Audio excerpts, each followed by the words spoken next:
And welcome back to another episode of the Double Dunk Podcast. My name is Brendan Deek. Thanks so much for tuning in today, guys. If you haven't already, please hit that subscribe button. It would be greatly appreciated. You can also rate the podcast and review the podcast wherever you listen to your podcast. It would also be greatly appreciated. Really cool episode for you. Today, we're talking strictly Las Vegas Raiders, and who else but to do it with than Las Vegas Raiders writer for The Athletic, Vic Tafur, is with us. Vic, my man, how we doing? Doing good, man. How you doing? Doing good. Thanks for taking the time to jump on. Really appreciate it. I know you're a busy guy, especially nowadays in Las Vegas Raiders land. The first question is gonna be about you. Actually, I want to. I'm curious about this. You've been covering this team for a long time. Do you like it better in Vegas or Oakland? I don't know. The biggest thing was, the COVID. We lost locker room access for a couple years, but now that's back. That's the main thing. So it's got different pros and cons, but I like it. I miss I guess I miss the Oakland vibe a little bit, but it's all good. Do you see the fan base kind of getting bigger and bigger as it go, or? Different. It's definitely gotten a little different. Like you've lost some of that Oakland flavor a little bit, but yeah, it's definitely getting bigger. I think if they start winning again, I'm sure that'll be more the case. But yeah, it's definitely they have a huge following. They travel probably better than any NFL team in the league. Okay, that's a good segue, like you said, when they start winning again. So, kind of be an open-ended question here, Vic. What's going on with the Las Vegas Raiders? They were a Super Bowl potential contending team this year, and now they're a number one overall pick contending team. If you were to kind of maybe summarize a little bit, what's going on? Well, I think a lot of things. I think obviously I think the new regime doesn't think the roster's good enough. That's what they're pointing to now. I think that's probably some of their doing. They didn't really address all their needs in the offseason. I thought when they got Davante Adams, it was definitely a window to be a serious contender this year. But you needed to add some O line, some D line. I thought some cornerback help, and for some reason they didn't spend. They still had like $20 million of cap space they didn't spend. So maybe they were looking towards the future. They didn't want to spend it all, but I think kind of the half in, half out approach kind of backfired. So, and now here we are, 2-7. Yeah, that when we were talking Las Vegas Raiders on our AFC West preview podcast this summer, I was saying like, yeah, they got Davante Adams and they got Chandler, but besides that, like that was kind of it, right? Like they didn't go all in. Like the Davante Adams trade was kind of all in, but then they didn't put the icing on the cake of all in, if that makes sense. Yeah, they've had some injuries. I think they looked at the combination of Adams and Hunter Renfro and Darren Waller as being an elite trio that would really get them kind of carry their defense and get them over the hump. And I think they played 62 snaps together this season, so that's also part of it. I mean, that was probably their big their master plan that hasn't come to fruition. Okay, so Mark Davis has made it clear in the media over the last week or so that Josh McDaniels' job is safe. Do you think that will be the case if this team wins 3-4 games? Yeah, I mean, I wasn't sure about that, but he was really strong. He said that Josh done a fantastic job, was the quote, I believe, and Rome wasn't built in a day. But so, yeah, based on all that, he's definitely, I think he's saying it's going to take some time, and he's giving these guys kind of a long rope, well, a lot longer than I would have thought. But yeah, I thought there might be a bottom, like if they, like you said, if they won 3 or 4 games, maybe he might be in trouble, but clearly not. Clearly, this year is no longer important, and the win-loss record doesn't matter. Do you believe him? Oh yeah, I don't think I don't know what his reasons are. Maybe he really likes these two guys, or if he doesn't want to admit he made a mistake this soon, or if there are still some cash issues. I don't know, but I definitely believe him. He came out. It wasn't like just a vote of confidence. It was like this guy is amazing. This guy is the best thing since sliced bread. So there you go. Okay, so you hinted in a recent piece that although players wanted to buy in, long practice and team officials monitoring player social media accounts kind of gets old when you're losing. Is this the Patriot way, maybe failing outside of New England a little bit here, or are you getting a sense that McDaniels has already lost the locker room? It's definitely the Patriot way. I mean, that was a lot of talk in the offseason, like we're trying to do it our way and yada, yada, yada. But they're definitely installing the Patriot mode. And I think it's going to take time. That's what they're saying now, that you can't install the Patriot way in 10 months. It takes longer than that, apparently. So I think you'll definitely see another roster turnover in this offseason. I think they had 21 guys back from last year's roster. Those 21 guys I was looking at today, maybe half, probably less than half of those guys are back next year. So it will be like a whole new thing, just like with Gruden. Gruden had the roster overturned, and so will these guys. Is the major difference in styles between Rick Bisaccia, a coach that like players love, like they love playing from? That was a fun down the stretch run for this Las Vegas Raiders team. To has it been like an underrated factor here, going from maybe him to Josh McDaniels? Like the team just hasn't kind of flipped that gear. Yeah, last year was such a weird year. There's so many emotional highs and lows also happened off the field. I think Rich was the right guy at the right time. He wasn't, your traditional coach. He just kind of because he had the offensive coordinator, defensive coordinator handling all that stuff. He was kind of just the overseer guy, and his personality clicked with the players, and definitely they bought in and believed that they were going to overcome all these things and make the playoffs, and they did. So they had some heart last year. You haven't seen that so much this year. So different team, different coaching staff, but it was just I think the right time for Rich's style to work. And I'm not sure if it would have worked this year, but clearly we'll never know. And it hasn't worked with the new regime. So I think that's where we're at. New defensive coordinator Patrick Graham. He's come in. The Raiders are 32nd in DVOA according to Football Outsiders on defense. Patrick Graham was actually in an NFL.com piece today regarding potential coaches for next year. He was on that list of about 10 to 15 guys. Yeah, really? that was my reaction too, Vic. That's why I wanted to ask you about it because look, he was great in New York. Like I'm an Eagles guy, and he made Jalen Hurts' life a living hell last year. He was good at his job in New York. He kind of did more with what he had, if that makes sense. And I guess that was kind of the hope for when they brought him to Las Vegas was to have that kind of same success he had in New York to Vegas. What do you make of the job that Patrick Graham has done? I mean, I think he can tell you himself, not very good. I think, like you mentioned, doing more with less, and they've been terrible. I think they had Max Crosby, and obviously they were hoping Chandler Jones would be an impact guy to give him a lot of money. He had the New England ties. He has half a sack and 9 starts. I think Denzel Perriman was a much better fit for last year's scheme than this year's scheme. He was a Pro Bowl guy last year. Now he's kind of just a guy. I think the DBs have been not really good. And so I just think there's not much there besides Max Crosby. And he's tried blitzing, hasn't worked. He's tried different things. And I think I'm sure he might feel helpless at this point. Like this is, where he's at. And I'm not sure how he gets better the rest of the way. So I think I've not seen much out of him. That may be on him or the players. I don't know. But the defense has been pretty bad. Yeah, I was looking up. We talked Raiders on our podcast like 2 weeks ago, so I didn't know. I don't know if they added any sacks against Matt Ryan and the Colts last week, but they had 9 team total sacks going into that week. 6 of them were from Max Crosby. Like it's pretty spectacular. Like you got 3 sacks coming from other players. Yeah, for some reason, I think it's 10. I think it's 10 now. But yeah, there's definitely so they would have got one.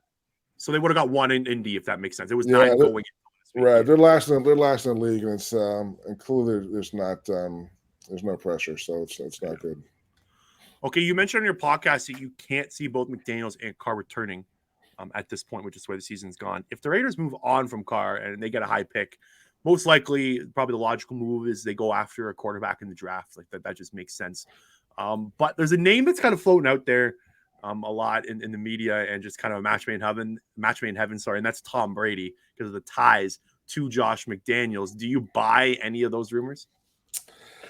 I don't think so. I think Tom Brady's probably got, I don't know how many years he has left, but maybe 1 year left after this. And I wouldn't think it makes sense. They're not that close to getting to the Super Bowl. I would think if you're looking at former Patriots, I would think Jimmy G makes more sense, or maybe even Mac Jones if he loses his job in New England. But I just think for these guys at this point, since they've convince Mark Davis it's a rebuild and they got to start from scratch and yada, yada, yada.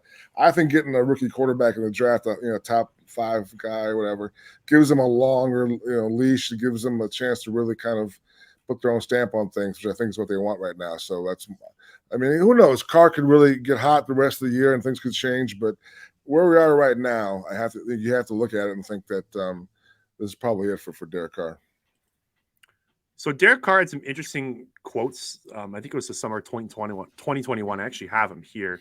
So he was asked, it was in June of 2021. He said, I'd probably quit football if I had to play for somewhere else. I'm a Raider for my entire life. I'm going to root for one team for the rest of my life.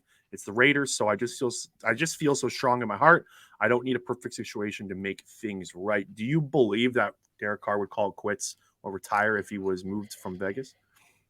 I believe it'd probably be a tough choice. I definitely believe he has. He's got plenty of money, and he's got. I think he has a career already set up. He'll be a pastor when he gets done playing, and So I think that's a leg up on other guys who are retiring or thinking about quitting. They don't know what they're going to do next. So he has that set up. I do think he's a big enough competitor where I think he want to prove that he could win somewhere else and that he wouldn't, if he was a scapegoat here, that wouldn't be really fair. So I can see him. I think he will play again if that's where we go. But you never know. I think he's definitely a unique guy. I've definitely seen that in my 9 years with him. So I just think I think it's funny because Raider fans are definitely split. Half hate him, half love him, and I mean, he definitely has proven he wants to be here. Definitely, he loves the Shield, which I think a lot of fans kind of forget. And the guy cried.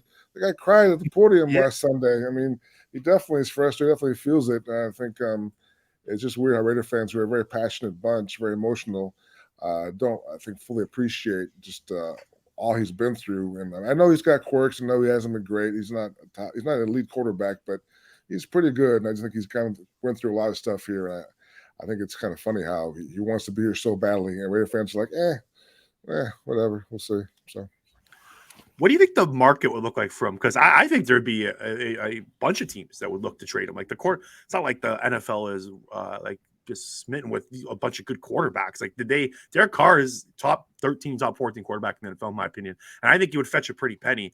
What do you think the market would look like for him? Because his contract is nice. Like it's a very movable contract. It's a team friendly contract. I'm assuming he probably maybe want it restructured if he did get traded, but that's a whole nother conversation. But what do you think the Raiders could get for him if they were trying to move him this offseason? yeah, I think he's definitely highly regarded. Like he's not very very old yet. I think he definitely is, like you said, top 12, top 14 guy who I think is was almost MVP a few years back and had Yeah. some highs. I think people some good highlights and has some good stats in terms of comebacks late in games. So I think there's plenty of teams with bad quarterbacks who will say, you know what, this guy can definitely make us better. Especially if you're not like a team that's in the rebuild, but seeing somewhere in the middle, they want to get over the hump. I think he might be your guy. So I don't know what he'd fetch because at that point it'd be clear the Raiders don't want to have him back. So you lose some leverage there. But yeah, you should be able to get a pretty good draft pick, I would think, for Derek Carr if we get to that point. Okay, so assuming Derek Carr does go, are the Raiders going to have a problem keeping Davante Adams happy? Because kind of the thought process was when they made the trade that him and Davante Adams were good friends. Derek Carr and Davante Adams obviously played together, and that they were kind of a package deal. So if Carr was to move on, do you think Adams would kind of maybe take that personally and want out? How do you think that whole process would work out? I don't know. I think we're getting a little ahead of ourselves. They are very good friends. So, I mean, I think I'm already jumping the gun with Derek being somewhere else, but I really don't know how Davante would react to any of that. And I think he's been a pretty straight shooter, and they are very close. So, I'm sure it'd be tough. So, I don't really want to wager a guess on what would happen if that goes down. Okay, question. I actually heard this kind of float around on the Athletic Football Show, and other podcasts.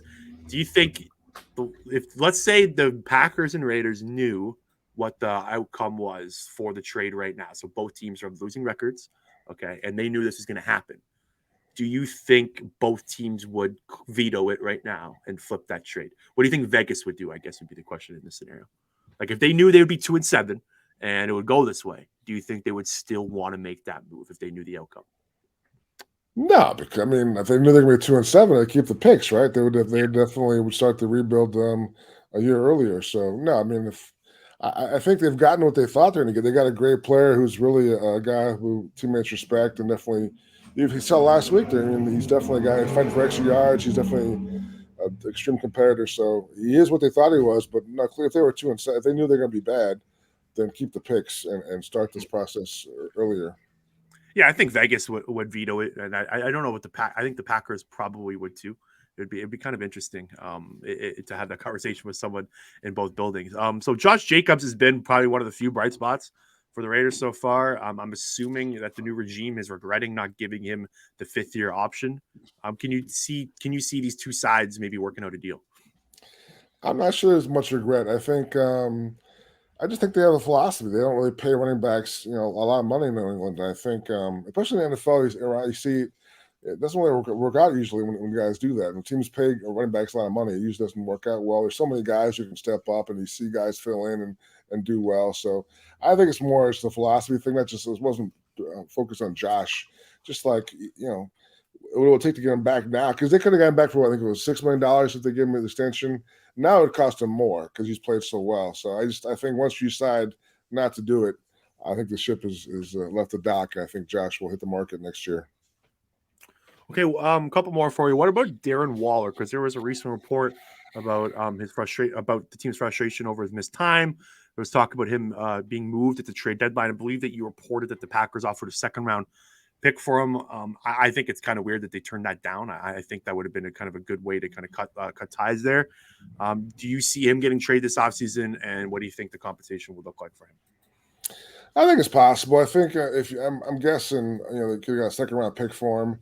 That probably still there in the offseason. I think you can probably get the same kind of offer. I mean, he has such a high upside, such great stats. Like he has some injuries, but before that, he was definitely a top, 4, 5 tight end in the NFL. So I think that trade value is still going to be there. So I think ideally he comes back and he's the big time weapon you thought he was, and your offense kind of takes off. But anything's possible, I think, with Darren Waller this offseason. Okay, I'm going to flip it to you. What would you do with this team? Let's say they finish 4-13, Vic. Let's put you in the GM spot here. Like, what would you do? Because I there's so many directions you could go. I'm curious for a guy that's around this team a lot. Like, what were the moves that you would make? If they went 4-13, I probably would not bring back the coach. That'd be my big thing. I would probably have seen enough, especially based on what you saw his last year in Denver. I would think that I'd have a pretty good idea that maybe he's not. Maybe he's a better coordinator than he's a coach. Yeah. So because 4-13 that's just a horrible season when you had such high hopes going in, and there's still talent in this team. Like Josh Jacobs said the other day, there's still a lot of talent in this team. You can't really use the excuse that you're not good enough. So I would put it on the coach if you're 4-13. Would you keep Carr? I guess you could probably have like third or fourth draft pick, maybe if you're 4-13, something like that. Yeah, that depends on who you hire as a coach. It's a whole other ball of wax if that guy likes Derek or what. I don't know what because I guess you're thinking it's still in rebuild mode. So I mean, at some point you got to get a quarterback. So I guess it would be depending on where I picked. If I'm top 5 pick, I'd probably take a quarterback, but we're getting way ahead of ourselves because I really don't know who the coach is or what I'm doing with it. With the GM. My GM still there? Is Ziegler still there? You're in charge, baby. Yeah, I quit. I quit my job and I go to Hawaii. How about that? So, yeah, I blame the coach. I mean, I think I've said that in my stories on the podcast. I think there's no excuse to be 4-13. What's it been like covering him? Like, what do you think of him as a person? You've covered a lot of coaches. What do you make of him? He's been good. You hear all the stuff about he wasn't great with people in Denver and but he's been very, personable, very positive. And I think, I thought I wanted to believe that would turn around when they had that 2-week trip in Sarasota, the team bonding and they're together for. I thought maybe there was a chance to kind of come together, but it didn't happen. So, I mean, I don't know. I mean, all you can say is that with this bunch of players, he has nothing. I don't think he's done a good job. So if he gets his own guys next year, that could be a whole different thing. Who knows what that's like? But I just think he's been fine to deal with. He's been good with the media. I think he's been kind of as open as possible. But clearly, it hasn't worked. So we'll see how it goes the rest of the year. Last question for you. I had a guy from work who's a Raiders fan want me to ask you this. What's it like covering a team that's rarely good but never boring? I mean, that's I guess it's good and bad. I mean, there's some real circus type days when we had Antonio Brown. That was an awful 2 or 3 months, and just every day waking up, looking at your phone, wondering what was going to happen next. And there's a lot of drama, a lot of things off the field. It's just I appreciate the fan base. The fan base definitely is very very passionate, and they're very supportive, even when things go bad. And I like talking to them when I hit tailgates before games. Just I enjoy them. So I feel for them. It's been a rough 2 decades, and you would think that I thought this year they might actually turn the corner, but apparently not. So, but it's been stressful / entertaining / bizarre, but it's been a good ride. Vic Tafur, Raiders Writer for the Athletic. Thanks so much for doing this. Before we go, why don't you plug in your social media and anywhere the listeners can find your work? Well, I'm at Vic Tafur on Twitter, and then we got the podcast State of the Nation, which I believe is available on all the apps, Spotify, Apple, and stuff, and our athletic website, theathletic.com. So that's where we're at. Vic, thanks so much for doing this, man. Appreciate you. All right, man. Take care.